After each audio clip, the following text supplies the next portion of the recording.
Here's the latest research. Girls and boys might be more vulnerable to the negative effects of social media use at different times during their adolescence. In a study published today in Nature Communications, the researchers show that in UK, United Kingdom, data, girls experience a negative link between social media use and life satisfaction when they are between 11 to 13 years old, and boys when they are between 14 to 15 years old. Increased social media use again predicts lower life satisfaction at age 19. At other times, the link was not that statistically significant.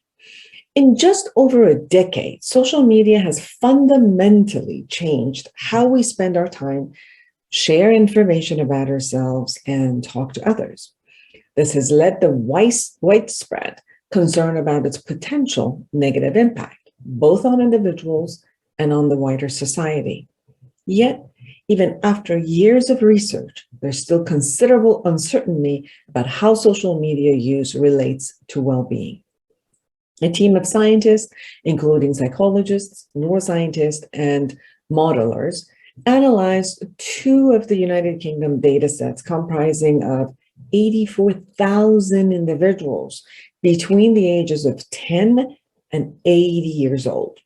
These included longitudinal data, that is, data that tracks individuals over a period of time, on 17,400 young people aged between 10 to 21 years of age. The researchers are from the University of Cambridge, University of Oxford, and Donner's Institute of Brain, Cognition, and Behavior. The team looked for a connection between estimated social media use and reported life satisfaction, and found key periods of adolescence where social media use was associated with a decrease in life situation. 12 months later, in the opposite direction, the researchers also found that teens who have lower than average life satisfaction use more social media 1 year later. In girls, social media use between the ages of 11 and 13 years was associated with a decrease in life satisfaction 1 year later, whereas in boys, this occurred between the ages of 14 and 15 years. The difference suggests that sensitivity to social media use might be linked to developmental changes, possibly changes in the structure of the brain, or to puberty, which occurs later in boys than in girls. In both female and male, social media use at the age of 19 years was again associated with a decrease in life satisfaction a year later. At this age, it is possible that social changes such as leaving home, starting work may make us particularly vulnerable. At other times, the link between social media use and life satisfaction 1 year later was not statistically actually significant. Decrease in life satisfaction also predicted increases in social media use 1 year later. However, this does not change across age and or differ between sexes. Dr. Amy Orban, a group leader at the MRC Cognition and Brain Sciences unit in University of Cambridge, who led the study, said that the link between social media use and mental well-being is clearly very complex. Changes within our bodies, such as brain development and puberty, and in our social circumstances appear to make us vulnerable at particular times in our lives.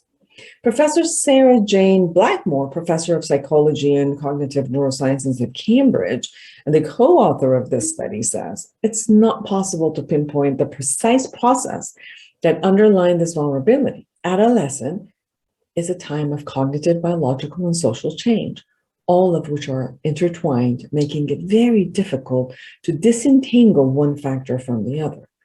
For example, it's not yet clear what might be due to developmental changes in hormones or the brain, or what might be down to how an individual interacts with their peers. Researchers state with the findings, rather than debating whether or not the link exists, we can now focus on the periods of adolescence where we now know we might be most at risk and use this as a springboard to explore some of the really interesting questions.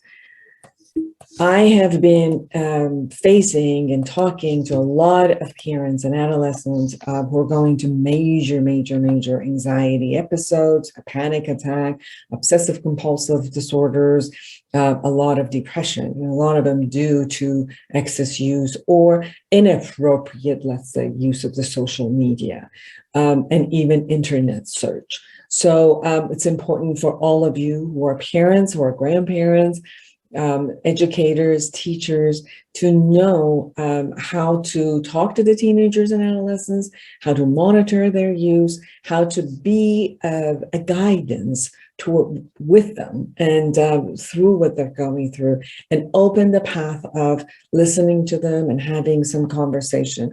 Because the concept of they should just not use it is no longer applicable, or it's going to work. So it's a matter of how to use it and how to be with it as they get caught into some of the drama that happens for them, and how and if they put themselves within that drama in that age. And it really calls for another level of crisis. So I think these type of research really support looking at and giving us the education of how to be with our adolescents. Thank you.